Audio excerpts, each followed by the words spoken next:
That was Clay's first go-ahead since, 2018. Just how nice is it to see that from him and just how good it feels for him? Yeah, it's great.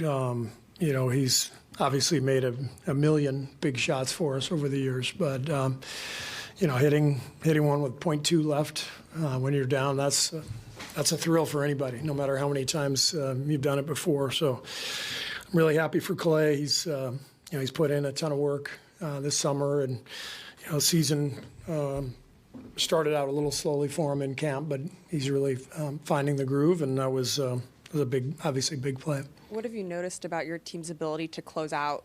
It is early, but just close out these games last season. That was kind of we'll get better with our execution, but I think the biggest thing through 5 games is our defense. We've got a long way to go, but through 5 games, our defense has been really good, and we're for the most part taking better care of the ball, and we're putting in the work, and guys are being rewarded for it.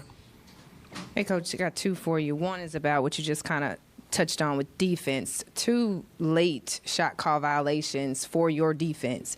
Is that something that you looked at as a jump in the way that they've been producing on defense, especially for the simple fact that it just seemed that they were pretty locked down on the defensive end of the ball compared to what you saw headed into the season? Yeah, those are great examples of 24-second full possession defense, and that takes a lot of discipline. Not fouling at the end of the shot clock, and then forcing those violations. Those are big boosts. The crowd gets into it, and our guys feed off that. What was your first question? I'm sorry. Well, that was the first. My second is actually about Dario. Obviously, he has been a big impact, made an impact on this game, especially being able to kind of linger outside, knock down shots. He was 6 of 9. I don't know if that was his final, but towards the end of the fourth, when you pulled him out, he was 6 of 9 for 3. Yeah. And Sabonis was kind of sagging off, and that opened him up a bit. What will that be for your offense? How much of an impact do you think his presence out there on the floor make for your offense? Yeah, it's massive. It gives us an entirely different dimension. That's what Otto Porter and Belly did for us 2 years ago. Gives you the ability to change the look up and space the floor with your 5-man, and that stretches the defense out. So Dario was a huge pickup for us. The guy can flat out play, and he was fantastic tonight. You closed with GP2. Was that specifically a Monk matchup? Yeah. And no Wiggins again to close. It's just the way this is going to work sometime. Yeah, no Wiggs, no Looney the last 3 minutes, but that it doesn't mean it's going to be like that all the time. It was a matchup thing. They went smaller, which is when we went to Gary, when they brought Monk in, I think around the 3-minute mark, and Gary's our best matchup against him. Is it easy to go 2 for 1 in the last few? You don't have a lot of time there. Yeah. Possessions are very important. Can you do that just because you got Steph, or are you just a guy, I'm going to go 2 for 1 in that moment?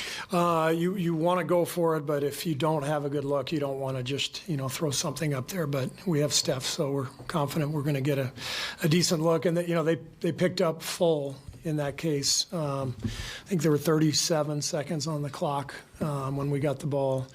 And they extended their defense, so Steph went right around them and found a shot. You mentioned before the game it was kind of a trap game with Fox not playing. And do you feel sort of a certain electricity against the Kings? This is the 3rd straight time, obviously Game 7, and in the last 2 you found a way to beat them, but there's obviously some buzz, I guess, when you guys play one place. Well, if my math is correct, it's the 11th time we've played them in the last 20 games, if you include preseason, something like that. Is that right, Raymond? So it's probably never happened in the history of the NBA. But we know them well. They've got a hell of a team. They're really hard to guard. Best offense in the league last year. So even without Fox, they've got a lot of weapons, and they got a great system that they run through Sabonis. So they're tough. But it's a good win for us. Especially, it felt like another road game. To fly back from New Orleans and then we fly to Oklahoma City. Tomorrow. It makes 0 sense. But so we knew it was going to be a challenging game, and our guys really responded well. Steve, what's the value of having to fight through that? I know it wasn't pretty, but they kind of had to figure it out. Is there long-term value in that, you think? Yeah, for sure. I mean, every time you get in a situation where you have to close a game and get stops and also execute on offense, it's just it's a chance to build some confidence and learn some of the things you can run to get open and how connected you have to be defensively. So it's a good experience for our team here early in the year. Hey, Coach, before the game, you mentioned wanting to get Steph in particular around the 32-minute mark. He was right at that tonight. But is it difficult to manage in a game like this where it's pretty much in the balance for most of the fourth quarter? Or how do you sort of manage when to go or when not to go back to 30? Well, it's a lot easier when you have Chris Paul. I mean, frankly, I know that it sounds like a simple answer, but it is relatively simple. You can game plan, formulate the substitution patterns and the minutes, and Chris Paul running your second unit, and 8 assists, no turnovers. What's his ratio on the season, Raymond? 41 assists, 6 turnovers. So you're going to get good possessions. And then I think, the whole group with Gary, J.K., Moses, Dario, it's a really, really solid second group. So we feel very confident that we don't have to, ride Steph too hard. Can you sort of describe that last possession? You decided not to call time. It looked like you were starting to call it. Yeah.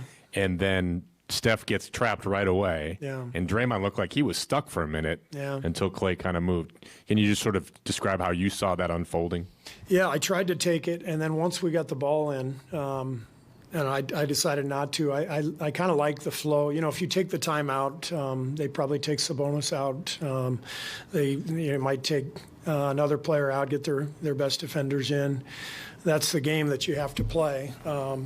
But once we got it moving up the floor, I felt like we were better off not taking the timeout, and it worked out. If we had missed, it would have been a mistake. We made it, so it was the right decision. Is the whole key to that Clay moving? I mean, Yeah. was stuck for there. Yeah, and Clay moving and coming off to his left. That's a shot he's really confident with. So big play by both of them.